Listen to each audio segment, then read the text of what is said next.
Good evening. Welcome to the regularly scheduled meeting of the Jefferson County Board of Education on Monday, May 13th. And do we have anybody to lead us in the pledge this evening? There you go. Right here. Good evening, ma'am. Good evening. I'd like to introduce the 2019-2020 leadership team for the Junior ROTC Corps of Cadets at Jefferson High School. We have Cadet Colonel Abigail White, who is our Corps Commander, Cadet Lieutenant Colonel Michaela Offit, who is our Deputy Commander, and Cadet Chief Master Sergeant Dylan Martinez, who is our Command Chief Master Sergeant. And they'll lead us tonight. Welcome. Please join us.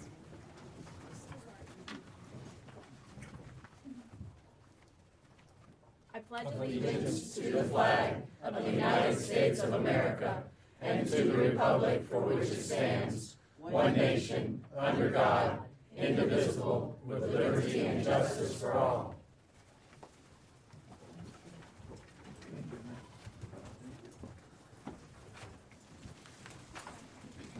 Thank you. Before we get started this evening, I would ask that we please just have a moment of silence for Miss Mary Dokes. I believe she passed away recently, and she was a beloved member of the Jefferson County family. So if we could just take a moment, please.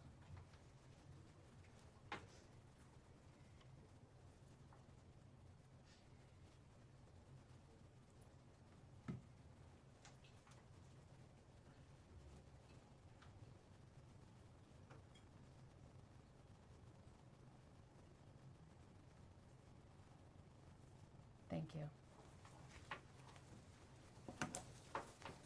All right. Hello. Good evening. Good evening. It's my pleasure. I'm super excited that we're going to have a new business partner signing with us tonight. Before we get to that, I just want to take a few minutes and thank a few people. We just recently selected our recipients for this year's business partner scholarships, and they'll be awarded tomorrow night, so I can't give you the names yet, but we are awarding 2 scholarships tomorrow, $1,000 each. One to Jefferson High School student, one to a Washington High School student. I just wanted to thank Kim and Kayla from the Bennett Agency and also Dr. Tom from WVU Medical Center who came in and helped us select those recipients. So thank you to those guys, and thank you to all our business partners who donated those funds for those students. Now, what's really exciting is we're going to do a new business partner with Ranson Elementary tonight. And you can see they wore Ranson colors because they wanted to be that much involved with it. So we have with us tonight the Delta Sigma Theta Sorority Incorporated, represented by several folks here tonight.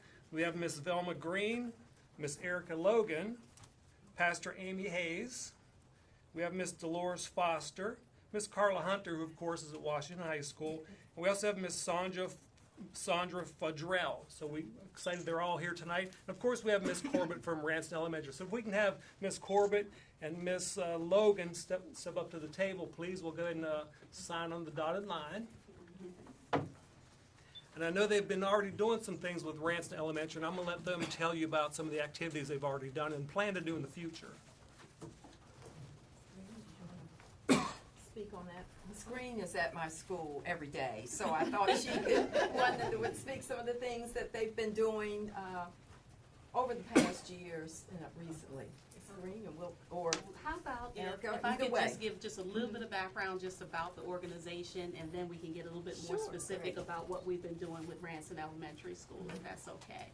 So as he mentioned, we're members of Delta Sigma Theta Sorority Incorporated, which was founded in 1913, January 13, 1913, on the campus of Howard University by 22 members. Since then, we've grown to over 1,000 chapters. We're international, and we have over 200,000 members worldwide. We were chartered in 2007, and we service both Jefferson and Berkeley counties. So, and we provide, we're a public service organization, public service sorority. We provide service in the areas of economic development, educational development, international awareness and involvement, physical and mental health, and political awareness and involvement.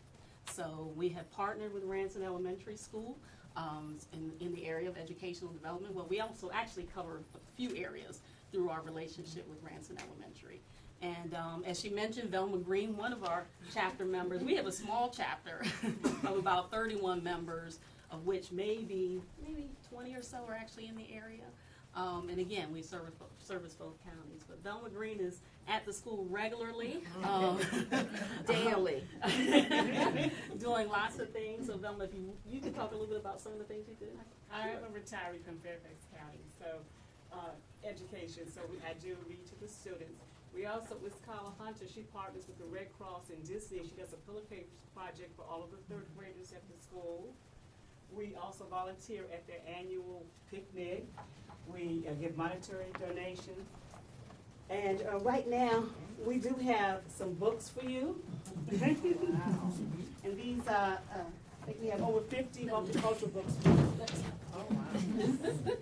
So what we did was, recently, this year, we hosted the Founders Day celebration, which is done every year. We commemorate our Founders Day, and we hosted it for the state.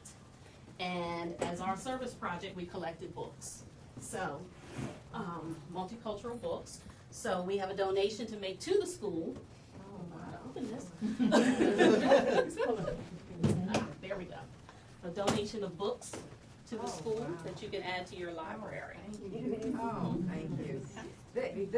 We're just so privileged to have the Deltas join partnership with us. They do so much to help the school and the community, and we can always count on them from everything. They've come to read with us, and Miss Green reads, and she always has a theme every month, and it's actually a history lesson along with it. I just talked to one of the students, and they said, we love Miss Green. She came and read to us the Susan B. Anthony story, and she gave them all the Susan B. Anthony coin, the entire third grade. But they come and they support us for everything. They volunteer. They bring programs to us and plays, and they just reach out, and it's nothing that we ask for that they don't come and do. And you see, they come in numbers when they come. When you ask them, they're here in numbers.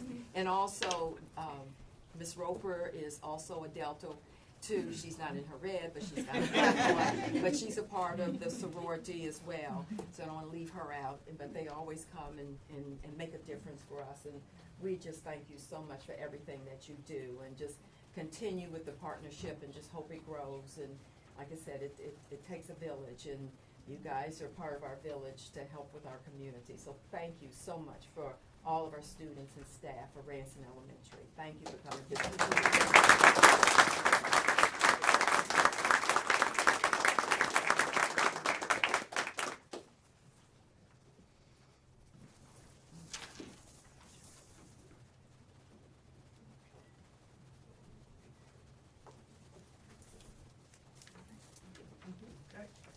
Thank you very much.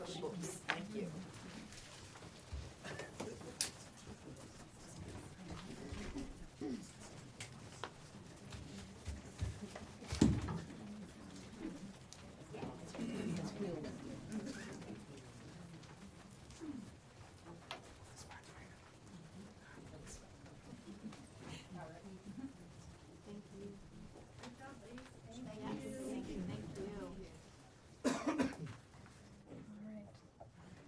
Now we have a presentation about a Mind Up program at Shepherdstown Elementary School. That's it. Thank you.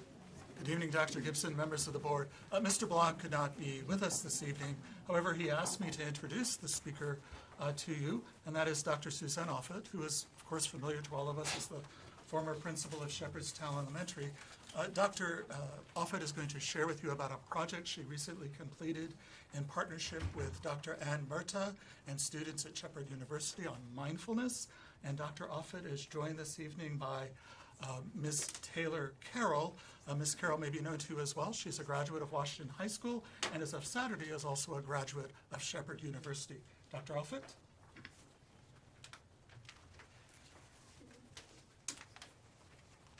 Thank you, Mr. Ebersol. So, to the members of the Board of Education and Superintendent Dr. Gibson, I'm Suzanne Offit. I'm a former employee in Jefferson County Schools. And I guess like, lots of old school people, we just keep coming back into the schools. So I want to thank you for the opportunity that I've had to work with Shepherdstown Elementary School this past year. And I joined students from Shepherd University in providing instruction in the Mind Up program to kindergarten students at Shepherdstown Elementary. So last year, Dr. Murtaugh and I, she's the associate professor in psychology at Shepherd, she and I designed a research project to determine the effectiveness of mindfulness practices on fostering cooperative behaviors in kindergarten students. We were working with the blessing of Mr. Blanc, the assistant superintendent, and Mr. Jacobson, principal at the school. We cooperated with 3 kindergarten teachers to provide about 10 weekly lessons during the second semester of the year. We had 2 guest speakers during our year. That included Dr. Janice Taylor, who discussed her work with students coming out of traumatic situations and requiring specialized instruction, and Mr. Lee Ebersole, who discussed the new initiative that Jefferson County Schools is considering in social-emotional learning. We used a curriculum that's called Mind Up, and it's a comprehensive, classroom-tested, evidence-based curriculum framed around easily implemented lessons that foster social and emotional awareness, enhance psychological well-being, and promote academic success. We used anonymous baseline data that charted students' accumulation of dots, that's recognition of appropriate behaviors, that were provided by the classroom teacher, and any information that was entered into the WEVIS behavior tracking system. No student identities were ever attached to the data that we collected. On a daily basis, the classroom teachers and the kindergarten students took responsibility for doing 3 mindful minutes per day and charting the class's progress in developing these habits. We haven't yet analyzed all of our data, but a quick glance indicates that most students were trending toward increases in cooperative behaviors and reductions in disruptive behaviors. 5 Shepherd University students signed up for our research class with Dr. Murtaugh. These included Samantha Kiplinger and Caitlin Brantner, who are from Romney, and they worked in Mrs. Back's classroom. Lacey Emery worked in Mrs. Webb's classroom, and Elena Hilditch and Taylor Carroll worked in Mrs. King's classroom. Taylor's been introduced as a Washington High School graduate. So mindfulness is more than just learning about relaxing and improving your concentration. Our students really learned age-appropriate understandings of how their brains worked when they experience emotions such as anger and fear. Our students learned about parts of the brain, like the amygdala, the hypothalamus, and the prefrontal cortex, and the role that each plays in triggering and sustaining emotional responses. They learned that through deep breathing and centering, they can help their bodies remain calm or return to a more neutral state as they allow emotions to pass through them. Experience with learning to manage emotions is part of the therapeutic effect of mindfulness when students learn to have more open receptivity to learning. We're planning to expand our program at Shepherdstown Elementary over the next year. We have more Shepherd students who are enrolled in the research class for the upcoming year, and we have requests from other schools interested in our project. From the university student side of this program, the students became very engaged and attached to the classes that they were working with. All of them indicated that they might consider a shift in the direction of their future vocations that could include working with children and or in the public schools. And now I'm going to let Taylor share some of her experiences and anecdotes with our students. And you really haven't lived until you've engaged in a discussion with kindergarten students telling you about their amygdalas, their hypothalamus, and what it's doing today, and the prefrontal cortex. So. Hi everyone, like she said, I am a graduate of Washington High School, so it's kind of interesting to come to one of these meetings after going through the entire school system here. I went to South Jefferson Elementary School and Charlestown Middle School as well, so grew up here. But these kids that we worked with, I mean, everyone says kindergartners, their minds are little sponges, but I never really knew that extent of that. These kids learned stuff that I didn't learn until Psych 101 in college. They retained the information as well. So like she said, learning about the hippocampus and then the amygdala, we talked about that in the beginning. They were able to retain that information to the very end when we were asking them what was their favorite thing they learned. And I think they just liked the way the word hippocampus sounded. That was a funny word to them. But also, either big or small, these programs that we did with them impacted them in such amazing ways. We had students in my classroom specifically, I know, and a couple others, that were a little more difficult. You know, their behavior wasn't the worst, but it wasn't the best. And they made amazing changes, and they would come to us at the end and say, like, thank you for letting me learn how to express my emotions and everything. And they would tell us they'd use this at home and they use it in other situations besides school, and it was just so great to be able to see these kids learn and blossom through something so small. I mean, we were only there for an hour a week, so I mean, it was just great. It was amazing to see, and I think including all of us, could benefit from a program like this, not just kindergartners. But yeah, it was really great. So thank you for the opportunity. Thank you.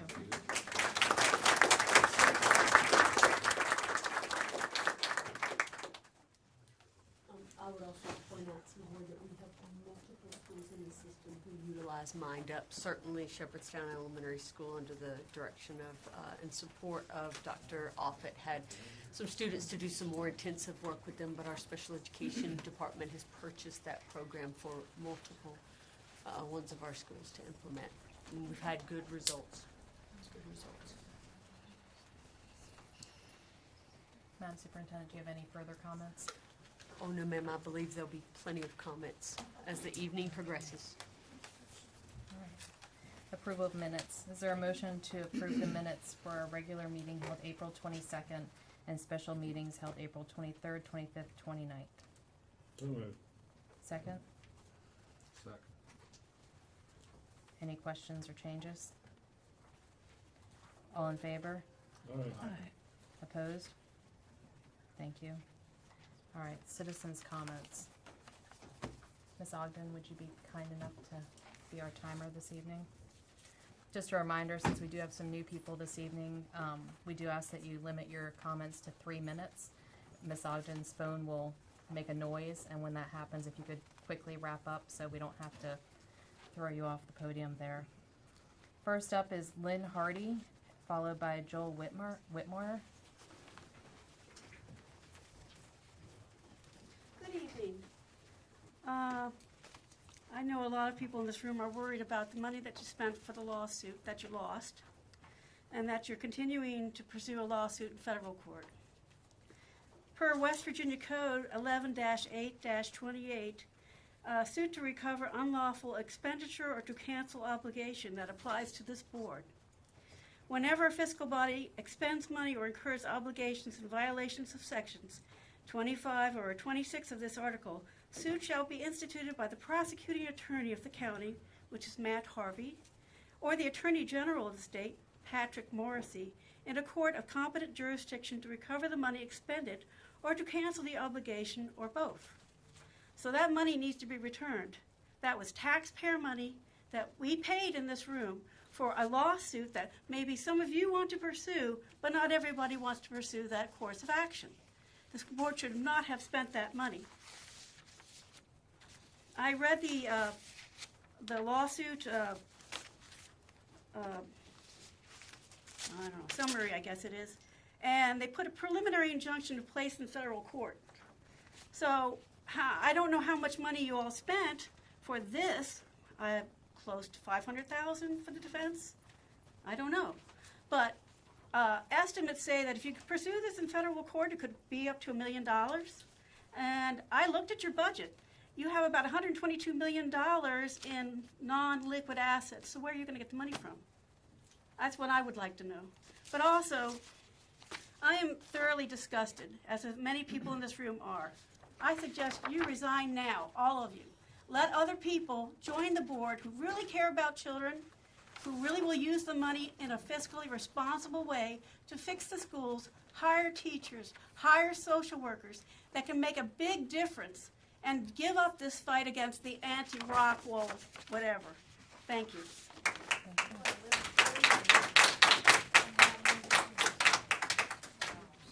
Next is Joel. After Joel, we have Ray Bruning. Good evening. I just wanted to address the lack of practice fields at specifically Jefferson, but I assume also at some of the other schools around, more for the fall sports. The one field that is right next to Wildwood Middle School, it appears to be used last fall. It was by the band, the football team, and at least the boys soccer team, all at the same time. I'm not even sure if anything, other options were even looked at, if that could have been found it to be, they might have been more acceptable reasons. Last year, or the year before that, I remember they did have a bus that transported at least the boys' team, and I believe the girls' teams came over here, and the boys' teams went over to Morgan Grove. Not exactly sure what happened with that, other than I've been told that there aren't bus drivers. With that being the statement, I assume we have enough buses. So can we get some more bus drivers, or possibly even get coaches CDL qualified? There's a bunch of large fields behind the high school, but it looks like there's a bunch of baseball fields. I haven't lived here for all that long, but I'm not sure why there's baseball fields for Little League on a high school property. It doesn't seem to make a whole lot of sense to me, but there's still extra land. There could be room for more practice fields for some of the students, whether it be the boys or the girls teams.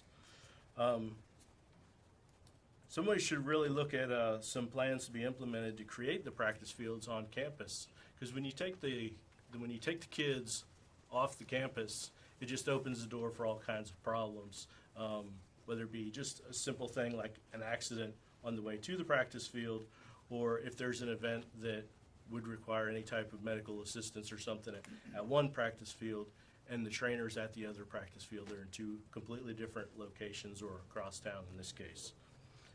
And I just hope that something would get looked at and fixed before something really bad could happen. But thank you. Thank you. And after Ray, we have Dan Casto.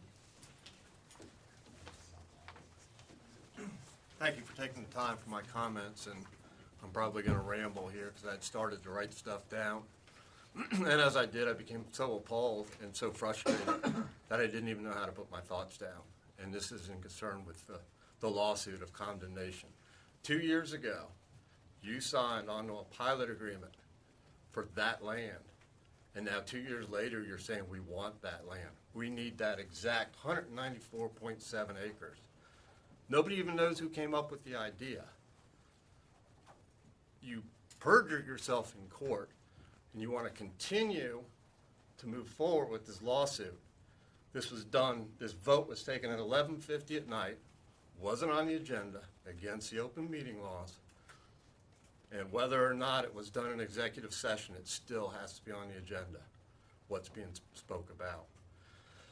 So I would urge you at this point to reassess what you're doing, think about it, work with Rockwell, who's willing to spend millions of dollars to put up air monitors, to do a health and human risk assessment, and you guys are blocking them every bit of the way.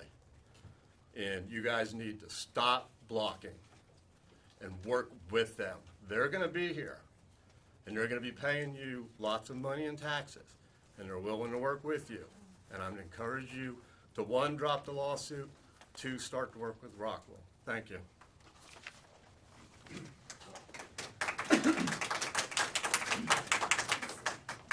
And after Dan, we have Carrie Alvito Rosen.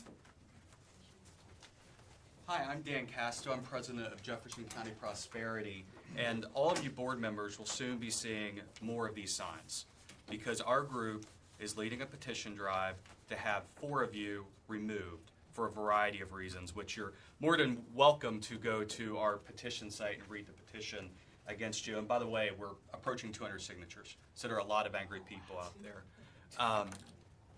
Yeah, well, so what happened here?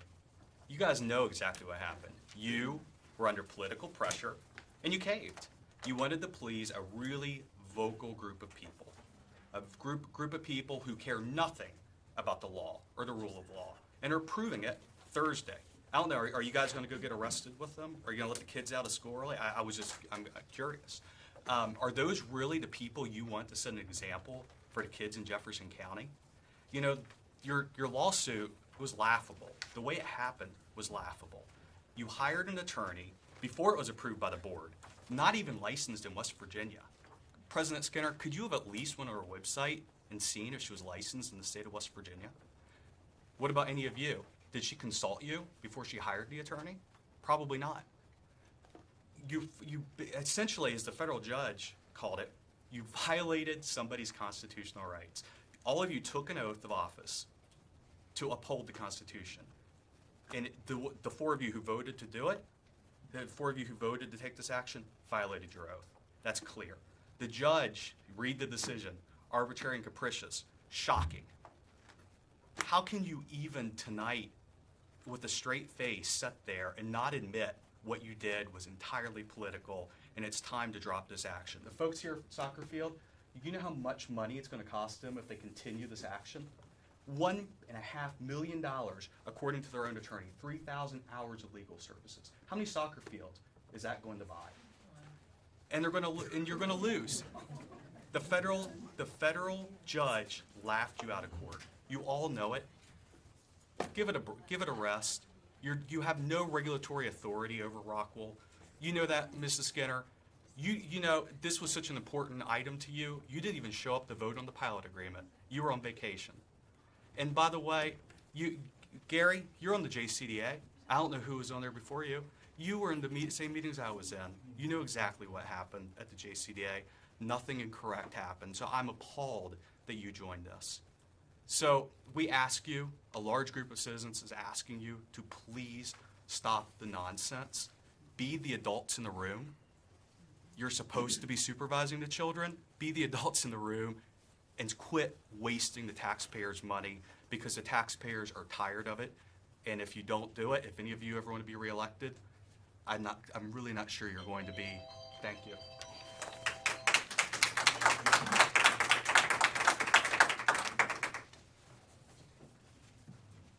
Carrie?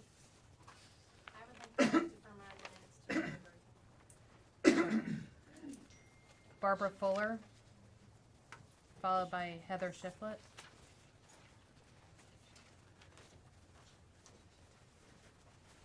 Good evening. I'm here to address you for the same exact reason that Mr. Casto has. I voted for many of you in the past primary, and I am utterly appalled with how you are using our tax dollars to fund frivolous lawsuits. And then I hear the soccer people, they have to travel all over to get fields when there's fields right at Jefferson. Please, direct your money where it should go. It should go to our kids, not to building things that are made up just because you want to get out of a pilot agreement.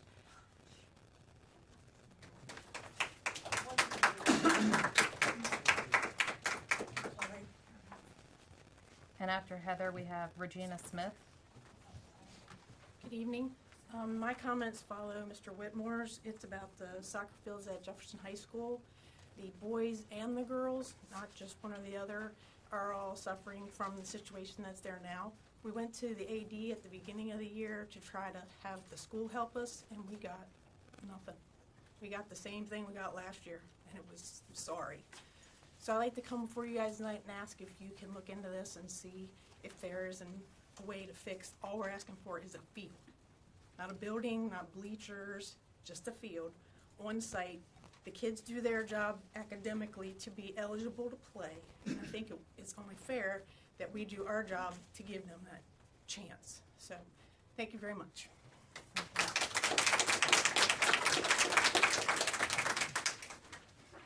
After Regina, we have Jody Rollins. Good evening. My name is Regina Smith. I'm a member of Jefferson County. And, sorry. My name's Regina Smith, and I live in Jefferson County. I wrote down my notes so that I wouldn't take any more time than necessary. I came to address the expenditures for all the lawsuit. I came just to express my disappointment, disgust, and anger over the fact that the Board of Education has decided to spend such an inordinate amount of money that belongs to taxpayers who are thinking that they are paying for the education of children in Jefferson County, but who are actually funding lawsuits and appeals which have absolutely nothing to do with the education of our children. Board members claim to be so concerned about expenditure of monies that might be used to reform a system that needs reforming so badly. I've heard and seen so much commentary about, quote, taking money away from the public schools, unquote. Yet this board has no hesitation in handing out ridiculous amounts of money for political lawsuits and appeals. This is an outrageous abuse of taxpayer money paid in good conscience to educate our children. And to think our schools in Jefferson County graduate students who can't even read. And I guess we'll be expected to vote for the next levy, you know, for the children. Thank you.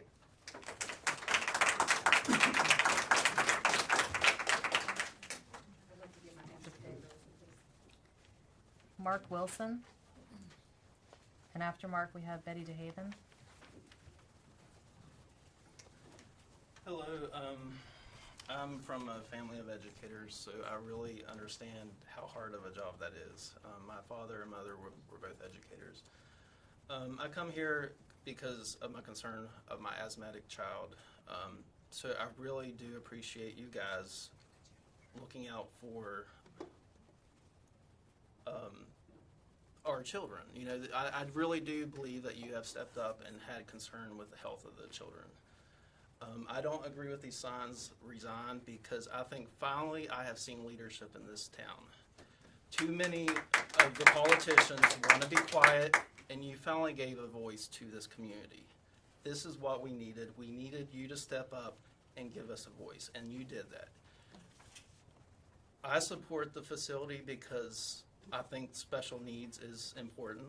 I think those children do not have a voice. I think that is a perfect location for this community. It's in location of multiple schools, and I think it is the right decision for this community. And thank you.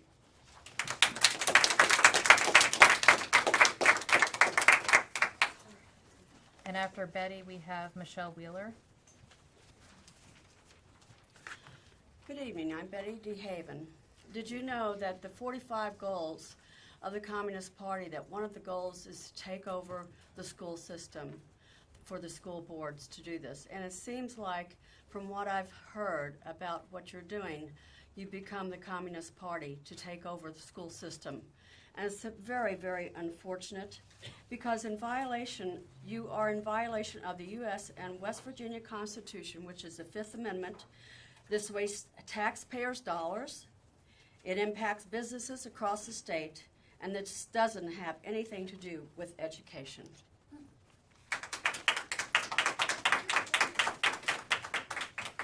And after Michelle, we have Julia Tracy.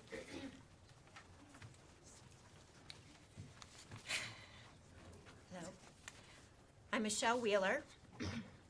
I went to Page Jackson Elementary in the early 70s when it was housed in this very building. I'll never forget when the word ludicrous appeared on one of our fourth grade vocabulary sheets. The word meant absurd, ridiculous, preposterous, and we all had a good time trying it out on one another. That same word comes to mind now when I think how nonsensical it is that we're even still dealing with Rockwell in Jefferson County.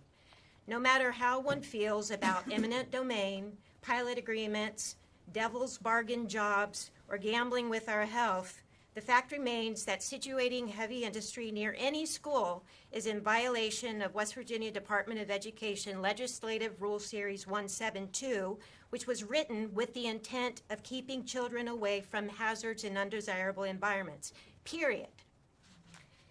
It's odd that Rockwell hasn't decided to cut its losses and leave town already, as it's only a matter of time before justice is served and the money that's been spent will be recouped. In the meantime, The Spirit of Jefferson continues to publish letters to the editor and opinion pieces written by people who don't even live here and never have. People who nevertheless attempt to influence locals by playing on manufactured fears. These communications associates and presidents are merely front men and women working for the special interest of extractive and polluting industries that Jefferson County thus far has largely been able to avoid. This is not their home, but it is mine. I spent my first 6 years of life on the banks of the Shenandoah, property on which my grandparents, the Reverend Pop and Mom Wheeler, had raised over 300 children at the Children's Haven. I spent the better part of the next 30 years living all over this county: Charlestown, Shannondale, Ranson, Shepherdstown, Harpers Ferry, Carneysville, blissfully ignorant of the machinations of the greedy and the power-hungry. I spent another 17 years living all over this country, getting the bigger picture more squarely in mind. And I can now see that another word needs to be put on our vocabulary list: obfuscate. To obfuscate is to confuse, disguise, conceal, complicate. All words that come to mind when I think of how some continue to co-opt words like prosperity, when we all know that true prosperity and putting kids first begins with clean air, clean water, and trust in our representative government. I encourage the board to continue doing everything in your power to make sure that kids are really being put first. It's obvious there's been a lot of bulldozing going on, starting with whoever got some of you to sign on to that pilot agreement in the first place. Keep fighting to right that wrong. Thank you.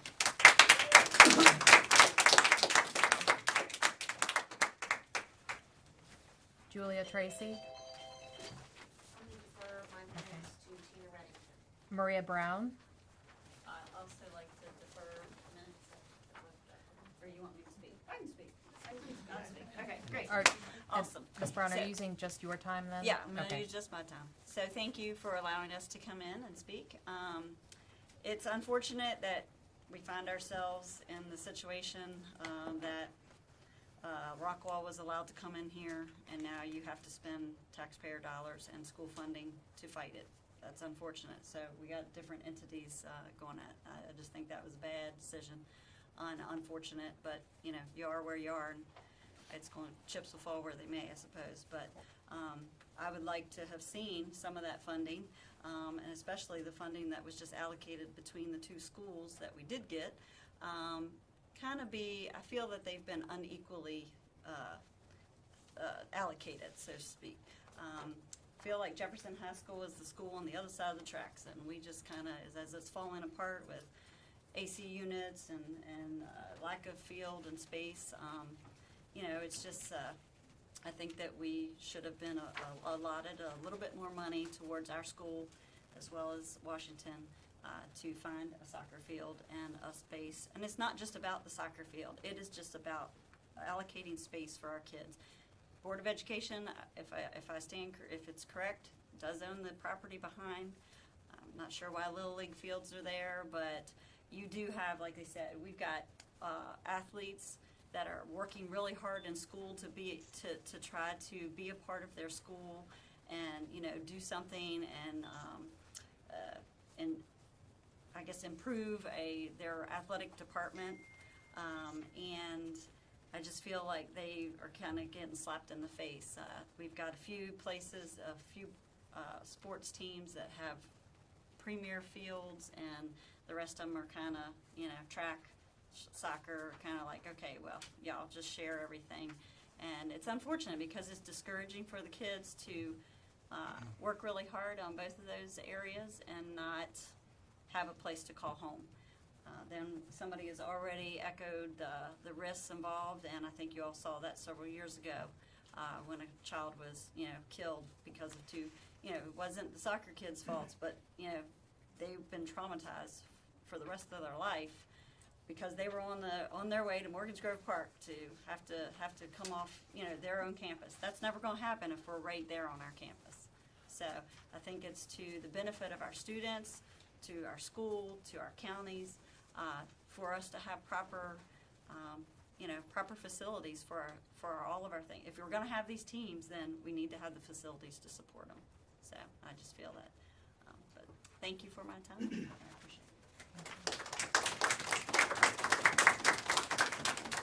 it. Tina Reddington. followed by Daniel Anders.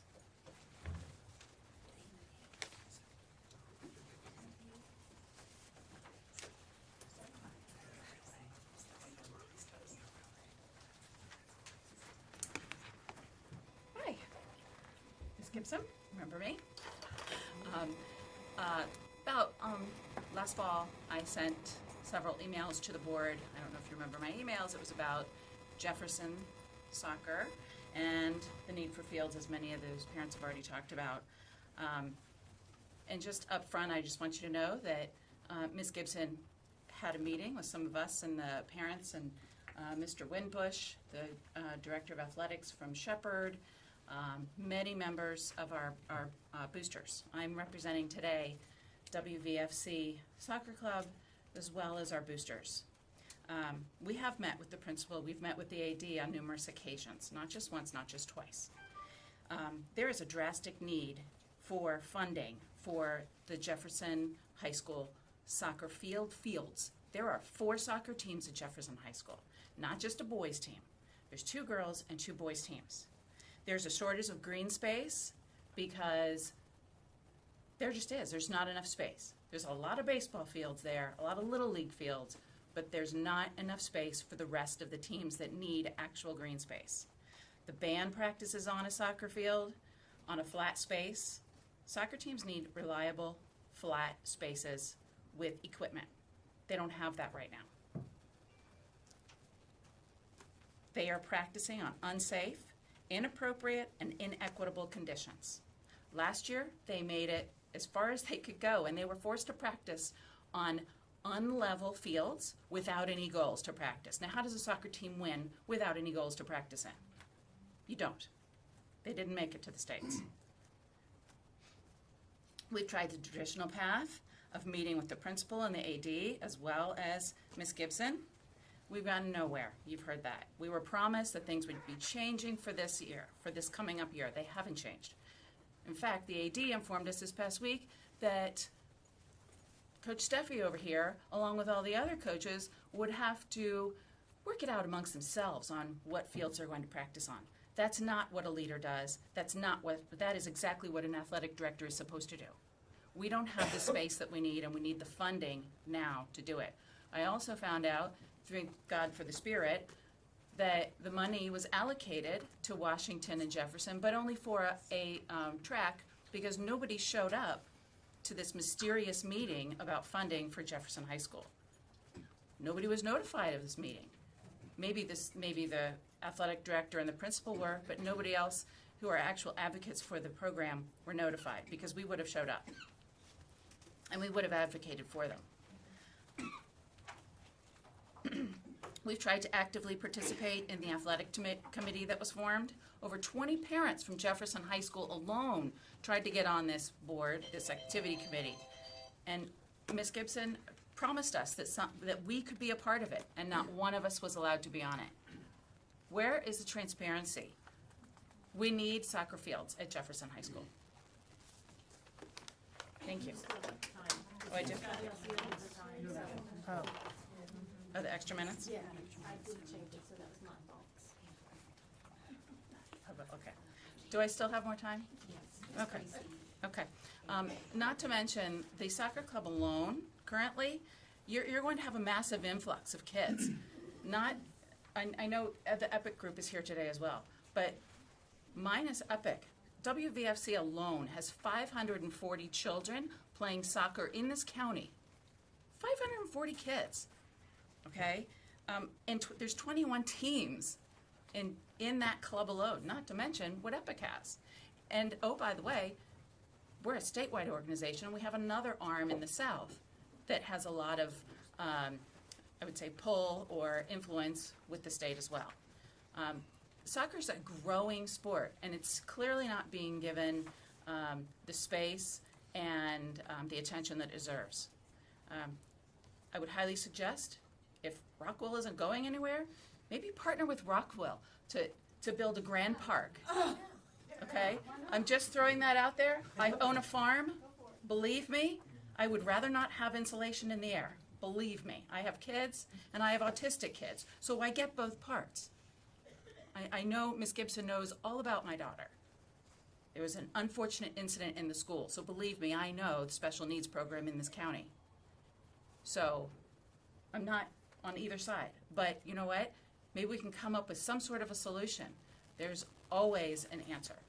But as far as what I'm here for today is Jefferson High School and trying to get that field in place. And we have offered opportunities for grants. I found 15 minutes, I found $50,000 that we could have gotten a grant for a field. No one took me up on that offer. And yes, it was offered up to the board. So maybe we could subtract these Little League fields that we already have plenty of. There's over 8 of them on the high school alone. And it's, I believe Little League's a private organization. Why is it on public property when there's such a need for services for the kids that go to that school? Thank you.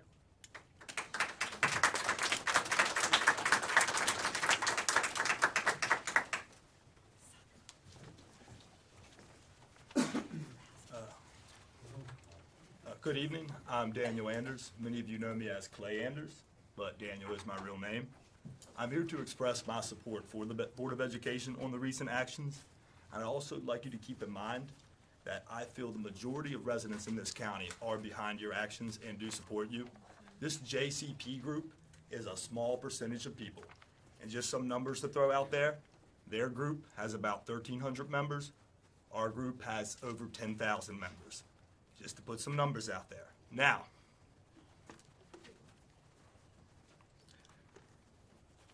some of this talk about millions of dollars in air quality monitors and Rockwell willing to work with you, I think is total garbage. Rockwell has cleaner facilities that are operating in Europe right now. However, they refuse to build one here.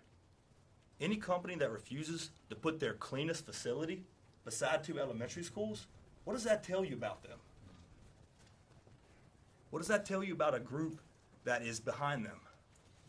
It disgusts me. As an educator, I'm appalled by it. Also, all this talk about keeping kids first, a petition about keeping kids first, is total garbage. Yeah, let's keep kids first and park heavy industry right beside 2 of their schools.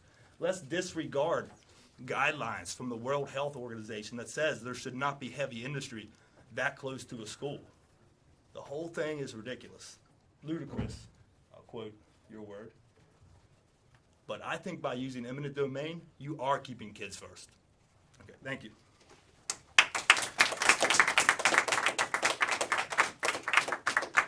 Next is Ann Gwen, and after her is Will Sutherland. All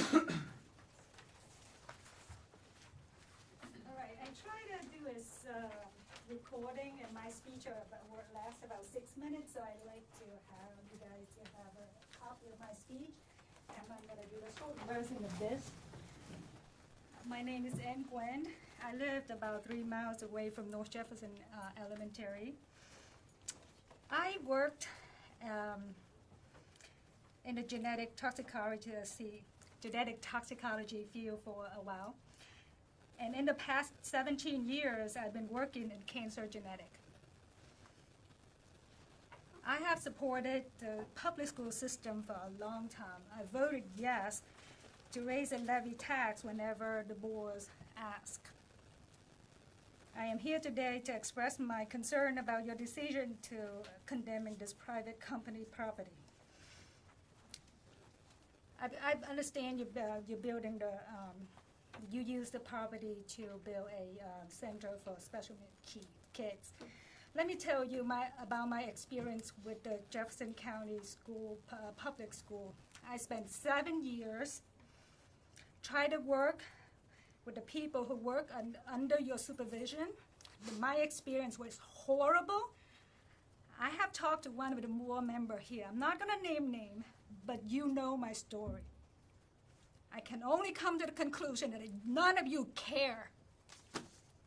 Now, let me get back to the rock rule. By the way, you must allow financial relief for school choice for parents to send our children to the school that fit their needs. You told me Jefferson County public school system are not have any program to tailor for ADHD kids. And I spent 7 years through hell to deal with you guys.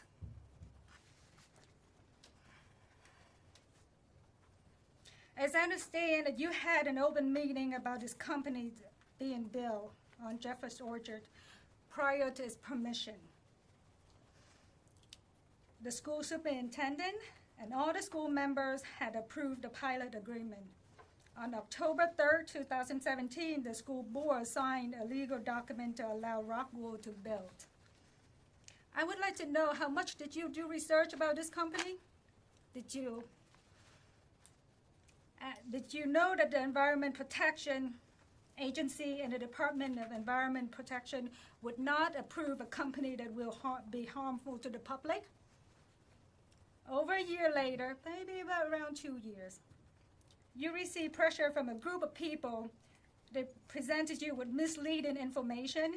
You decided to take away this company property to build a center for special needs students. Frankly, I don't believe you care about the children for 1 second. I'm greatly troubled by your ability to obtain accurate information. Did you talk to the EPA or the DEP? What did they say? I can tell you that their toxicology data is in compliance with the World Health Organization. You're going to spend the money that you do not have yet, and you are willing to gamble away a hard-earned tax money, not for the good of the children, but for a ridiculous lawsuit. Any unbiased person would see through Ms. your Gwen, motives. I hate to interrupt you, but your Please time's resign. up.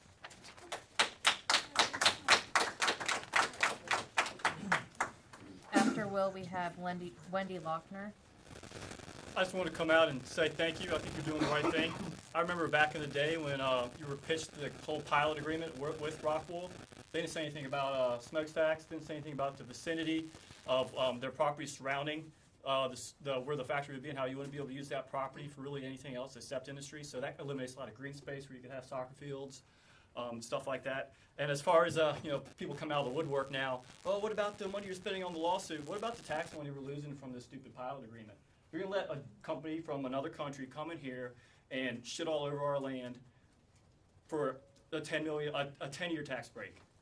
That's ludicrous. I mean, we're Americans. We work. We pay our taxes. Why won't they? And, there's plenty of people in here who know what happened during the last election.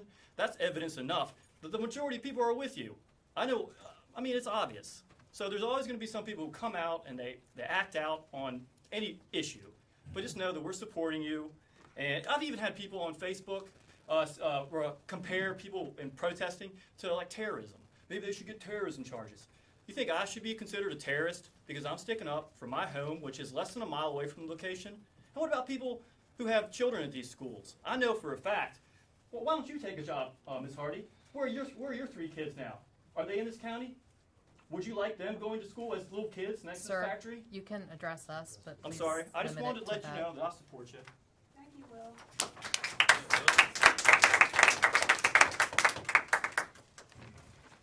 Wendy? Okay, I yield my minutes to Dave Rosen on behalf of Jefferson High School Boys Soccer Team. Our plan is if someone else wants. He's going to be there for a while. I'm feeling nervous.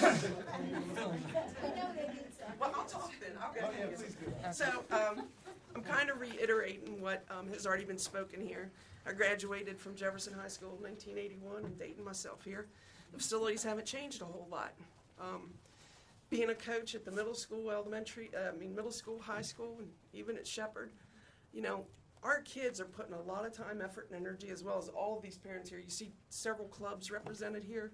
These kids, my daughter is at ODP Olympic Development this weekend mini camp. We spend a lot of time and money developing them as athletes. For some students, that's their way, that's their future. They're looking at becoming athletes. And they need to have appropriate practice facilities. It's just not there at Jefferson. The space is there. Are we really utilizing what we have there? So we're asking that you look at that and really get some of us involved in it that need to be vested in this. But there has to be a change there. We cannot, my son was on the team that Maria talked about.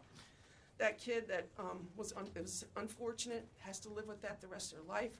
But there's a lot of safety concerns when you take kids off the campus. My daughter has asthma, as many others, and we can't be over here at the board office. These girls, there's not even a place to go to the restroom. There's way too many concerns.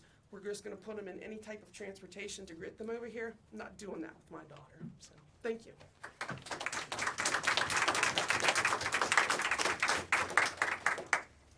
Next, we have Kevin, and I'm sorry I can't read your last name. Skinner, you Oh. I'm I'm just sorry. kidding. I'm just kidding. Superintendent Gibson, President Skinner, Board, thank you for the time to speak this evening.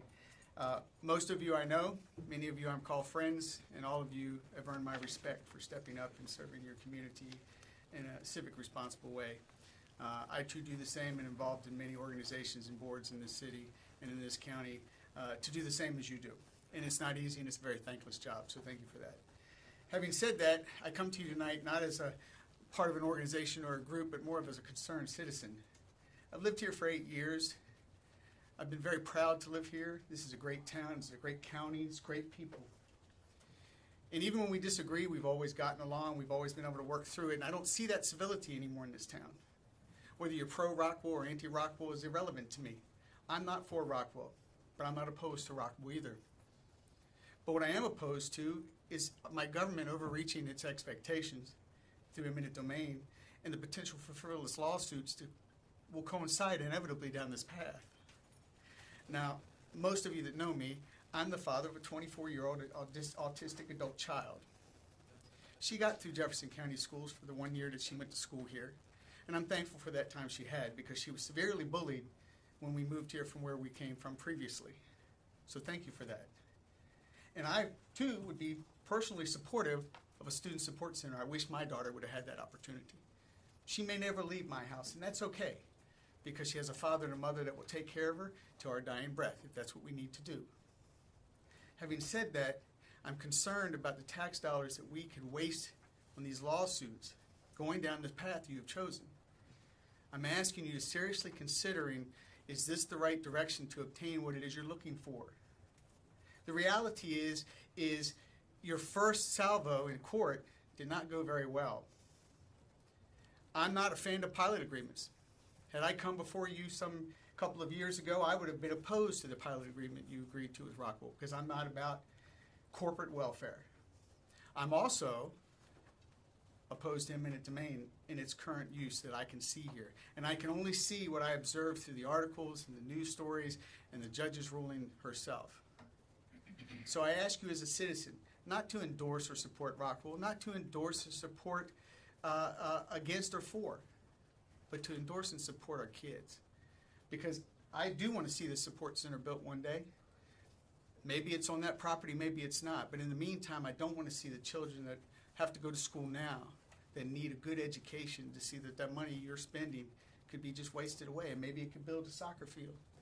Or maybe, just maybe, a little money could have went more to some special education classes for our students that are currently in need right now in your classroom. The ones that my daughter, you did a good job, but she needed so much more. So thank you for your service. I appreciate it. Please consider dropping your lawsuit and ending this eminent domain grab.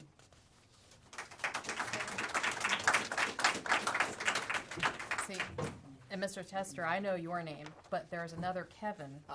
And I was wondering why you were going to talk about the soccer fields. It's Kevin with the last four digits of the telephone number 0557. Okay. Thank you. Yes. I'm here today just to really get some knowledge.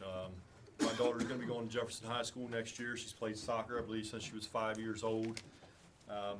Pretty much everybody who spoke has touched on why we're here. I'm just trying to get an understanding of how the whole process works. I guess what caught my attention was the understanding that Washington High School is going to be resurfacing their turf field. So it'll be a second, so to speak, turf field where Jefferson is still playing on a grass field. And I think they missed quite a few games last year due to field conditions. You're trying to split that field up between JV and a varsity football, and then also JV and varsity boys and girls soccer. So I'm just trying to figure out, why or what's it going to take to get a facility there for these kids to be able to practice on. My wife Wendy just spoke about, I do not feel comfortable about taking my 15-year-old daughter and putting her in a car with someone I have no idea and transporting her to the other side of the county.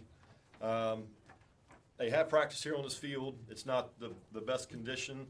There's no facilities here for restrooms.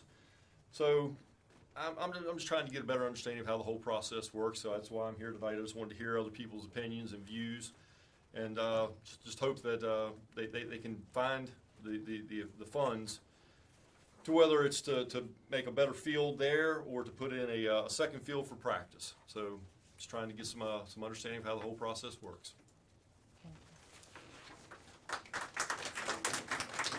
Peter Onesco, and after Peter, we have Dana Anders. Yes, sir.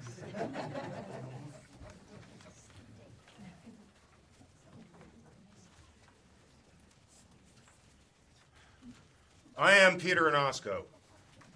A lot of you know my face. This has been a very enlightening evening for me personally. This body has real problems that it needs to address.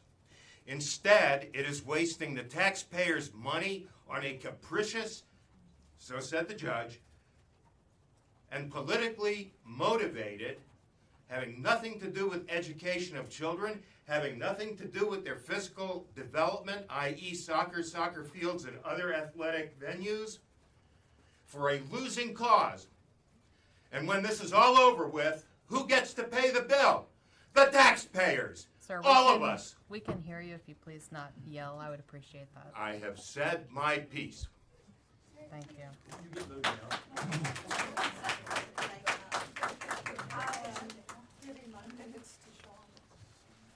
Okay. Good evening. Hey, I wanted to... He has 3. I'm so sorry. Yes, You she's called Dana. giving her minutes. He doesn't have minutes, so she's giving 3. He's got minutes now. Did he sign up? If he didn't sign up, you can't give your minutes to someone who didn't sign up. Oh, we've done that before. No, if you sign up, you can yield your minutes if you're signed up already to another person, but you can't give your minutes to somebody who has not signed up. That's my understanding of how Robert's rules. You've allowed that at like every other meeting. I've spoken before. Not that I don't want to hear you speak, because I think you're great. I thought we had done that. If you feel like we have, you guys, that's, if you feel like we have. I thought we had done that before. I've spoken so- on other people's minutes before, but it's... Okay. Other people have signed up.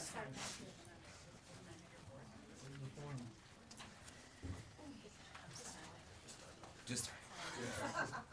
Okay. Bottom line is 3 this, minutes, that I go. think that there are, we've heard a lot tonight from different people, and you guys have heard a lot from a lot of people the weeks that preceded. I grew up in West Virginia. I grew up going to an elementary school in West Virginia in the 1970s. And I'll tell you, as a kid who probably colored outside of a whole lot of lines, I know what bullies look like. I've been bullied since the time I was 6. And I suppose that in this day and age, I've gotten used to that. I know what they look like. I know what they feel like. And I know that you guys right now are being bullied. I know what it looks like because I've seen it here tonight. I've seen how bullies work, and I want to tell you the people you need to be thinking about are not the bullies, and it's not your best friend. It's the 90% of the people that aren't doing either one. Those people actually know what's in your heart. When you guys make decisions, you've got to make it for reasons that you know are right. What I've heard here tonight is that people are upset about money. That's what I've heard over and over again. They want to bully you by saying that you're not doing the right thing with money. I have never, until tonight, heard somebody get up here and make the case for money. What I've heard people get up here and make a case for are the kids. And tonight I heard people in the audience actually scoffing because people were saying that you were putting the kids first. Now, if that's not the sign of a bully, I don't know what is. Because they want to take your heart and what you are meaning to do for the kids and turn this into something ugly. Don't be afraid of a bully. My mother had to take my 9-year-old hand and show me how to make a fist. And she said, "Kid, I'll tell you what, I could do it for you, but it wouldn't make your life any easier. You got to aim for the nose and you got to break their nose." Now that's what my mother said to a little 9-year-old kid, and that did not make her feel very, that's not who my mother was. But I'll tell you what, don't let yourself be bullied. Everybody's got your back. I know what it looks like. How dare people make the case for money? You've always made the case about the kids. Don't let people laugh at you because you're making the case about the kids. We all know it's about the kids. You know what's in your heart. We know what's in your heart. This county has your back. And shame on everybody who have put money before the kids.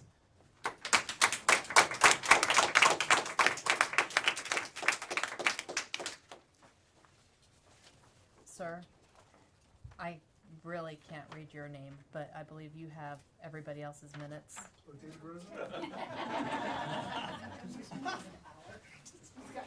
Oh. No. Okay. Oh, that's not me. Please tell me it's Mr. Tab. Oh, Mr. Tab. Okay. All right. Sorry, Mr. Rosen. That's a Mr. Flag signature. Okay, Mr. Tab. Yes. David Tabb, Jefferson County resident with family heritage in the Virginias for almost 400 years. The streets, the roads, this school, and all the other schools that I went to, and some, very few that have actually fallen down. My family is a part of that. I've been taught for a long time to give back. I'm the graduating class of Jefferson High School, 1974, the second year. The school was not finished when I was there. So I helped shovel snow. I helped plant trees. I actually worked on the fields and planted the grass that's there now. Who else has done that? I have worked at every school that I went to, some way or another, every single one. Do not ask what your school board will do for you. Ask what you can do for the school board. I'm serious. And to the people with the soccer fields, my heart goes out to you. But there are people out there that you can address the schools with and do it yourself. How do I know that? Because I did. And I still do. The Kiwanis Club actually completed an outdoor classroom that cost almost $5,000. Donated money and time. How do I know that? Because I donated over $1,000 and almost 100 man hours to make this thing happen. It finished on Friday. Now to be inspected by the maintenance department to be turned over to the school. Who else in this room has done that? Let you be an example. Go out and do better than I have. I applaud the school board for what you're doing. You're doing the right thing.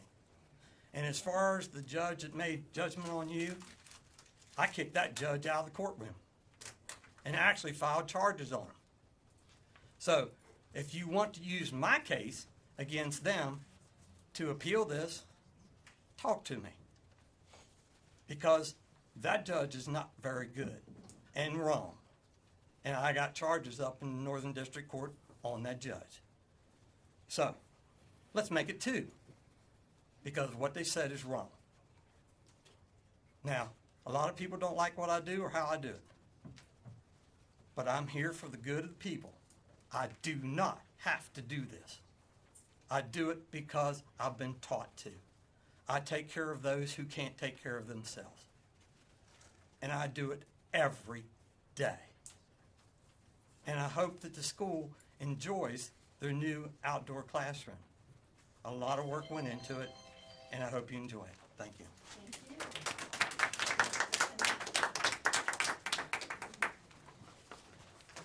All right. Mr. Rosen, and you have 9 minutes, so. I won't use it all, I promise you. I mean, you've heard a lot of our points tonight. I'll take 3 of them.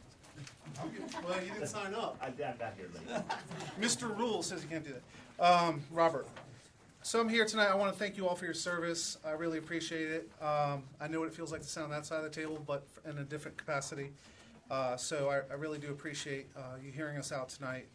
I'm here representing the Booster Club for the Lady Cougars soccer team. And what we want to do is work with you guys for fair and equitable treatment for our soccer teams at Jefferson High School. Our current situation is our girls soccer team, 40 girls, at least as of last year, come out here to the school board field. And as of last year, the boys had to find fields where they could. And this year, we are currently unsure of how that situation is going to happen. So how did our girls get to the school board fields? Well, last year there were no buses. So while other teams that are playing on site, the kids can walk outside, have no problem begin practice, parents had to find ways at an early period during the day to get their kids from the high school over to the school board. Some kids were driving, we were able to get other kids in cars. Some parents had some vans that they were able to get kids into. But it wasn't a really safe situation. And not only that, if they're running late, do you think a kid wants to be late to soccer practice? That's not the situation for our kids. So of all the sports that Jefferson High School has, soccer team is the only team that's off-site. And I don't know if you guys know what's going on in the world of athletics, but soccer is not going away, it's growing. As you've heard, there's 2 clubs here represented. It's a growing sport, and it's going to continue to grow, especially with the Women's World Cup coming up this year. So what we want is not necessarily, we're not trying to tell you exactly what to do here, we just want a solution. We right now are trying to find funds to raise to get transportation to the board office. We have to raise funds for bathrooms, so we have 40 girls that are going to be out here having to use 1 porta potty. Not a great situation. And then there's, of course, the safety concerns which other parents have brought up. We do not want to have another accident where anyone gets injured in any way. The other parents have also brought up Little League fields. So we know there was an agreement with the Little League group to clear space for soccer fields, and we know there are some potential issues, but they've done their part. They have cleared the space. So, it is definitely kind of a strange situation while we have a private organization using space, while we have the people participating in public education and in sports for their high school having to go to an off-site location. It's just an odd situation that we think needs to be rectified. Last year, I think the reason, this whole thing with all the soccer parents here, this took us just like 2 days to get some parents here. Very loose organization, like, hey, let's go talk to the Board of Education. So, we have a big support group here behind us. So there are a lot of concerned parents. So last year was a strange case. We had weather issues. We barely got to play games. I mean, university came all the way here from Morgantown, and we had to send them back packing without a game. And it was very embarrassing for the high school. So one other thing is to think about is that there's a massive field shortage, soccer field shortage in Berkeley and Jefferson County. Both clubs are just desperate for field space. I've served on one of the boards of one of these soccer clubs. It is a nightmare trying to find field space. So if you're worried about funding, I'm sure both or one of the clubs would be happy to sign an agreement with you to help use those fields off hours. And I think it would be a great asset for our community. So for the kids, please get us some soccer fields.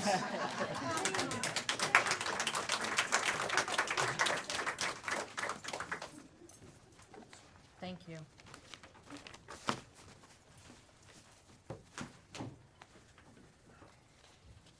All right, consent agenda. Yes, ma'am. The only change is that number 17, there's a location change, which as we saw with Mr. Tabb, handwriting is always an issue. That teacher's location is not Charlestown Middle School, it is C.W. Shipley. So it's just an error in transcribing, so.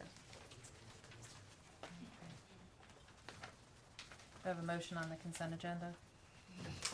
So moved. Second. Any comments or questions? Very sad to see another business teacher leaving us. I know. I saw that. She put that out there today on her own, and that's sad for the children. She's a good teacher. She's a great teacher. All right. So we have a motion and a second. All those in favor of the consent agenda? Aye. Opposed? It was Gary and Mark. All right. No unfinished business, so now we're down to 13A. Action on approval of treasurer for the Jefferson County Board of Education for the 2019-20 school year.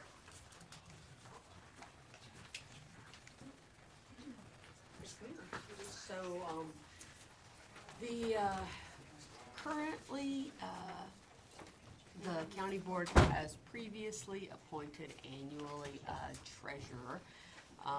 In following up with the legal counsel on whether or not that's a requirement. West Virginia Code 18-9-6 has some, as our attorney noted, some conflicting interpretations. Amy Willard, who's currently the executive director of the West Virginia Department of Education Office of School Finance, recommends the more conservative approach, which is to have the county board take action to appoint a treasurer annually. There's no new expense incurred because Ms. Marone is already our director, our chief school business official. There is a theory that CSBOs are on a continuing contract so they can remain treasurer without an annual appointment. Again, the recommendation is that you appoint simply to take the more conservative of the two. And there's no additional cost, no additional stipend, it's There's just the nothing that happens other than designation of the title. you Right. designate them as the treasurer every year instead of making assumptions that because they're on It continuing carries over. contract, they continue to be the treasurer. All right, so It's do the I have only a difference. motion to approve Ms. Marone as the treasurer for the Jefferson County Board of Education for the 2019-20 school year? So moved. Second. Any discussion or question? All in favor? Aye. Opposed? Thank you. All right, special education aid for T.A. Lowry, Wright Denny Intermediate.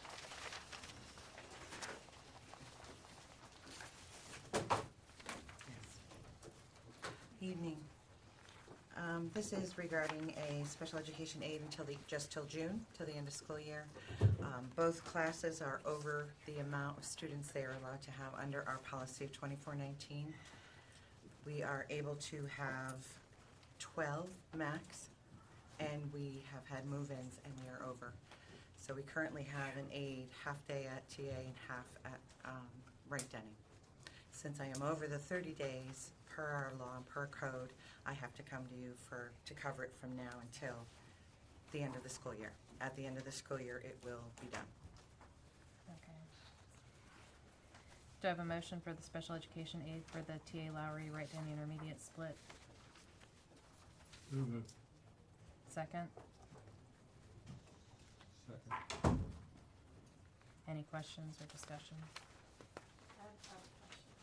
How does this, because you say it's North Jefferson and Wright Denny, Mhm. so the one that we approved on the personnel was for Wright Denny last week?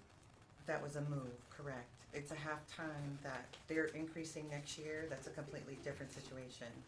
What this is a half-time that was, I believe, at Driswood.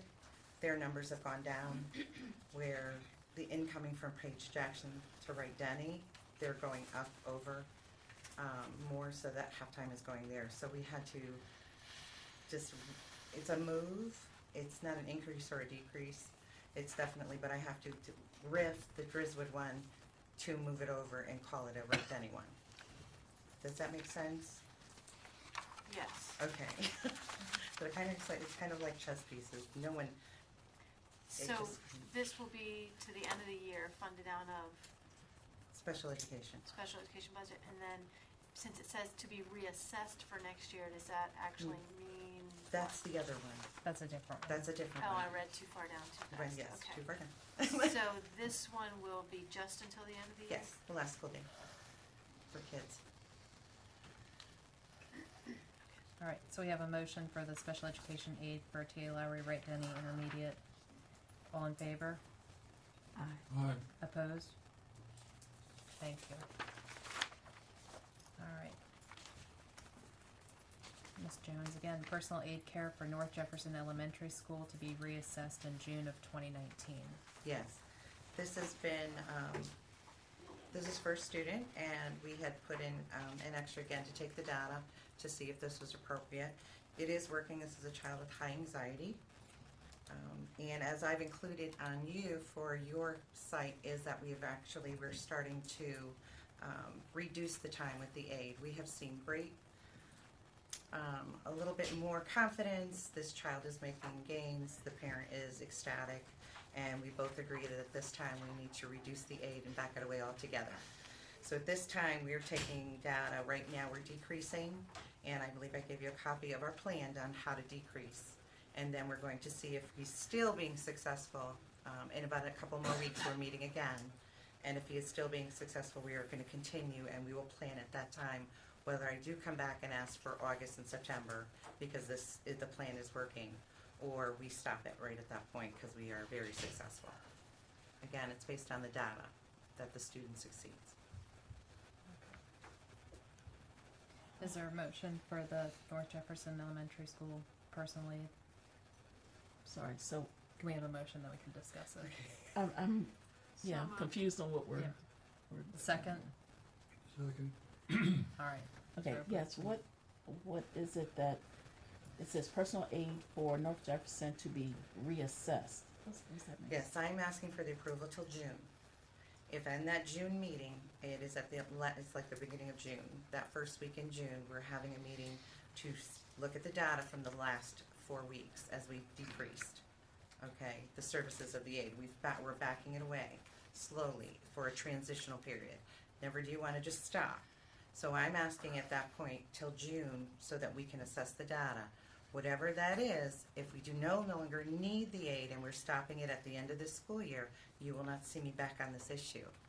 If the team, looking at the data with the parent at the team, decide that we are still in need of the aid come August and September to still continuing slowly transition the aid off, I will be back with that data for you, asking for the approval. Yes, I'm still confused. Are you asking us to continue employment until June? That's it. Okay. And if I need it again, all I'm saying is if I do need it more, I will be back. I'm asking to June. You're asking to appoint someone? To approve until June, yes. Okay, the person's not in place yet? They are. We did it to take data. So, but by the code, I can only keep an aide, a service personnel, in a position for 30 days. Once we go past 30 days, by code, I have to come to you and ask you to approve this position, even though we're at the end of the year. So are you gonna post the position, or are you asking to put the person? No, but I have to post it. By our laws, yeah. Okay, so you're asking to post a personal aid at North Jefferson from now until the end of school. June? Yes, this end of the school year. I understand what you're saying. Well, no, I mean, Right. it didn't read that way. Right. But I understand now. Okay. And you're only asking to the end of June because Yes. that's when you'll reassess to That's see when we reassess. what we need for next year. Correct. Excellent. All right, any other questions? Is it, if we need this position for the start of next year, then is it already in the budget for that, or that would be something that would be coming separate? I will know in June whether or not we need to put it in the budget. I can't make that call until the team decides. Okay, so you won't approve the budget in, I'm just asking you till the end of this school year, which is already in the budget. May 28th. May 28th.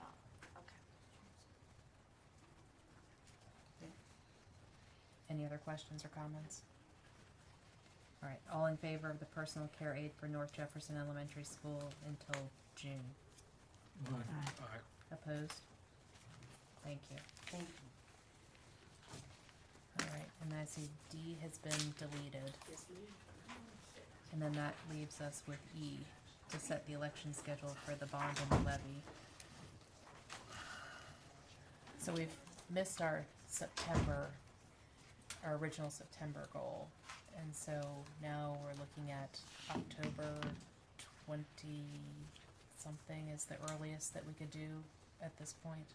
October the 26th, ma'am. Special election requires a threshold of a minimum of 90 days. Should there be any precinct changes, there are some extensions to that. In discussion with Miss Painter, the earliest date which she and the board could feel confident in meeting all of the timelines is October the 26th. Okay. Is that the vote on both of them, or is that just one? That is those are the guidelines for the timeline for a special election. It is a decision of the board what items you would like to run during that special election. We have time with the levy. The levy isn't up until 2021. Right, yeah.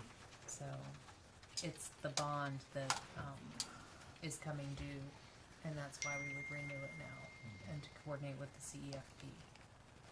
So we've got a choice this evening. We can either move forward and set or request the bond date for the end of October, or we could wait until our next meeting when the CEFP is presented and kind of work it all into that and figure out what we need from that. If we set the date, do we have to set what is in it? No. I'm not sure. Did you find out I the did. deadline of when? A couple of things. Number one, the board actually doesn't have the authority to authorize a special election themselves. The Jefferson County Commission does that. So you vote to go before the Jefferson County Commission. When you ask them to authorize, there's not a legal requirement that you have your bond call written up yet, but they have every right to ask you what it's for and information about it. So I would certainly have everything prepared at that point. Legally, you have to have your full bond call in 77 days in advance of your special election date. And did we count those days backwards from October 26th? By chance? We didn't count backwards because the board hasn't set a date yet, but we can certainly do that. Given that this is outside of the 90 days, I would say it's probably going to be about 2 weeks from whenever the board makes that decision. Okay. Okay. And the board is scheduled to receive a full presentation on the CEFP at the May 28th meeting.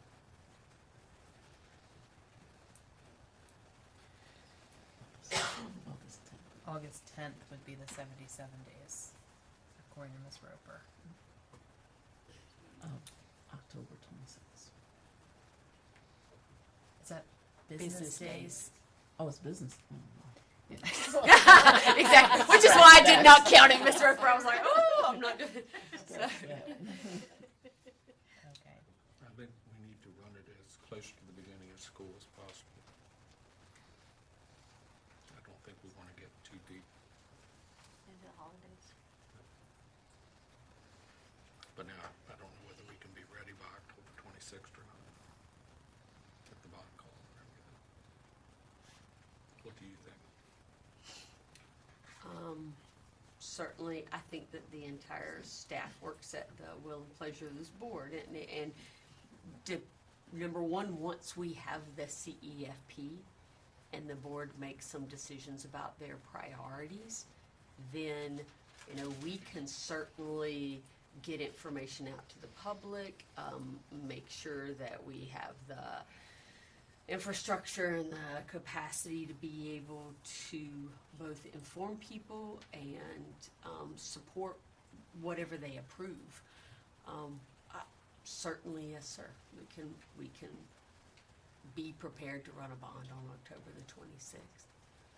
I think the closer to the beginning of the school year is going to make it more apt to pass. The further we get into November and December, I think it's not good. Did you say that that's the beginning of school? No, I'm just saying is the closest we can get to the beginning of school, which is October 26th, I think. Oh, okay. I would like to have it closer in September, but that's not possible now.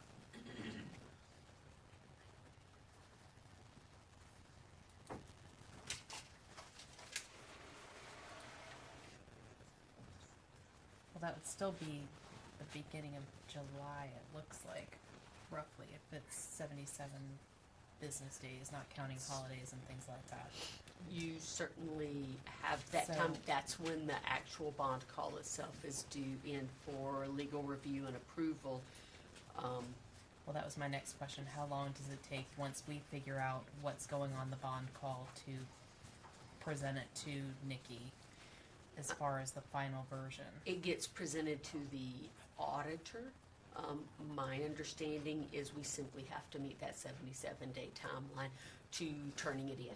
And once we've done that, presumably any revisions or don't count against that timeline. You submitted it by the required date. Okay, so that's, there's still room for error, whatever, if they need to correct something. Error if they need to correct, not Right. not additions or deletions Right. No, on the no, part no. of the board once submitted. Right, I mean, I just Yes, didn't ma'am. wanna, think that we needed an extra 3 weeks for legal to review it or the auditor to review it or anything like that. You're saying once we do our part, that's the 77-day Once we've met cutoff. my understanding, and I will certainly clarify with Ms. Painter, my understanding is that we simply have to meet the deadline for submission. Okay, so that means that if it's being presented May 28th, June is going to be a very busy month trying to figure out how much and what, and that's a bad time for community meetings, but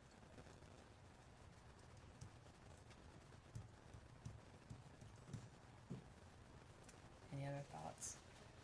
Well, any time through June, July, or August is not going to be a good time for these community meetings. And I don't think we want to get deep into November or December. And I don't think we want to run it past the first of the year. What is the 77 days calculated from? Where, October 26th backwards. backwards, okay. What kind of other community venues can we get involved in and go to, or sports games, and trying to, we're probably gonna have to do a better job of actually going to wherever people are, that time of year. Soccer games. I was just gonna say, hook up with the football club and Epic and find out where they are, some baseball travel teams, things like that. Some of them are even on our own field.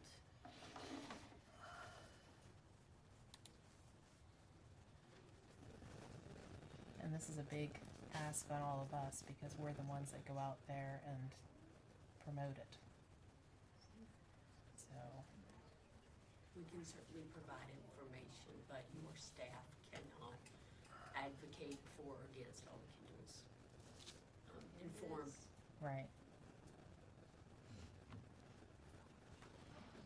None of you guys are going on vacation this summer, are you? In June. I can do 3 weeks.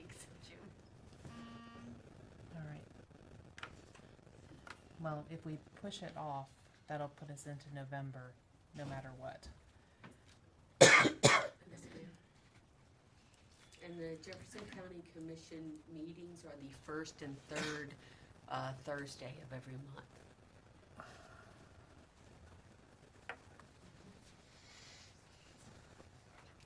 And of course, you have to get on the agenda prior to the meeting, just like us. Okay, so they meet this Thursday, the 16th, but we've already missed that. No, I mean, we've missed the deadline to be for on the their agenda for that meeting, yes. And so it would not be until June the 6th, is that correct? I don't Yes, have a that's calendar the in front of me, first. ma'am. Right. There's 5 Thursdays in May, but I guess they only meet the, They do meet on the 5th Thursday. Just speaking to Mark's concern. If we used all of June, all of July, and all of August, and the number of days that we meet, we could actually do something September, as early as September 21st or the 28th. It would be still 77 work days.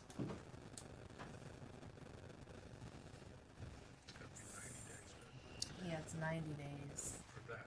Well, it has to be 90 days from when the Jefferson County Commission approves, and there are additional days that can be required if they have to change any of the precincts because they're not available for some reason.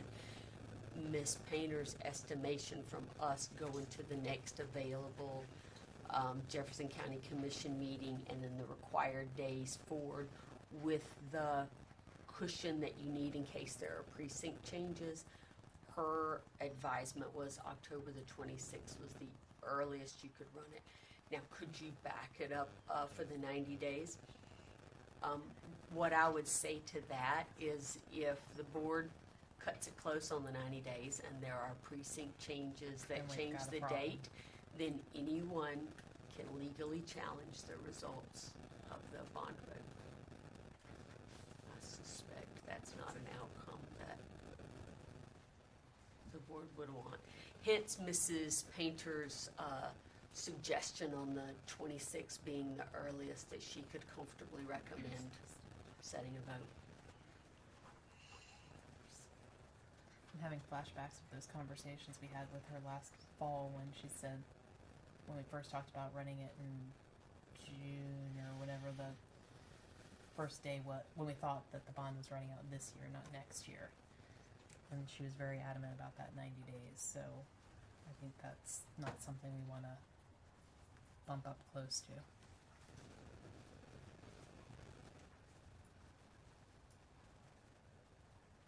All right.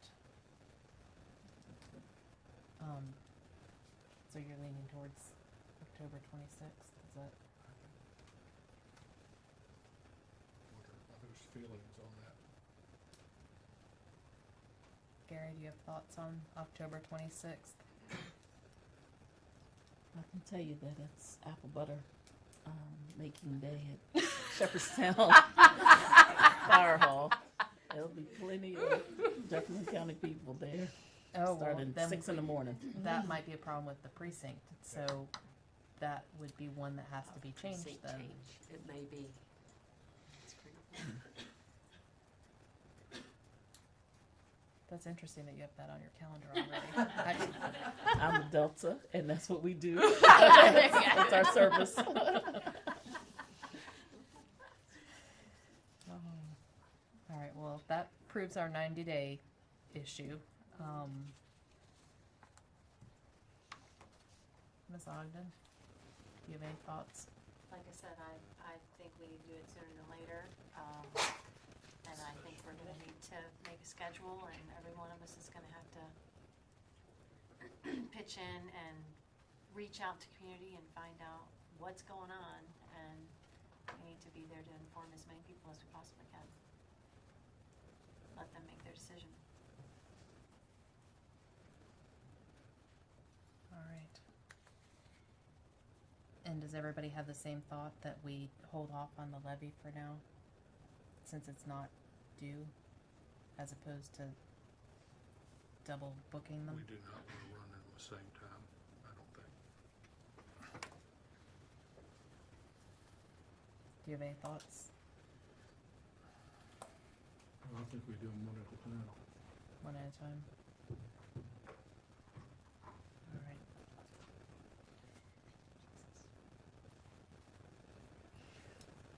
So, do I have a motion then to set the election scheduled for the next bond for October 26, 2019? So moved. Second? Second. Any last minute discussion or question? Yes, when are we gonna talk about, what's gonna go in the bond? That we have to wait for the CEFP presentation, and that'll be on Tuesday, May 28th, our next meeting. That's when they'll present it to us as far as what the needs in the county are, as far as sports fields and building repairs and new buildings and new facilities and all of that. And once they present that to us, then it'll have to be prioritized. Once we prioritize it and we say, okay, these are the top 10 things that we must do, and we'll take the top 10 or 8 or whatever the number is and put those into the bond, because whatever's in the bond is what the bond must be used for. You can't, I mean, that's the whole purpose of the bond call, so that the voters know exactly what they're voting on. If I'm correct. Okay. All right, so we have a motion and a second to set the date for October 26th. All in favor? Aye. Opposed? All right, thank you. All right, executive session. We do have an executive session for several personnel issues and also a legal update. And there will be action on the personnel issues that we have. All right. Do I have a motion to adjourn? So moved. Or go into executive session. Arthina, second. I made the motion. Second. All right. Legal and personnel.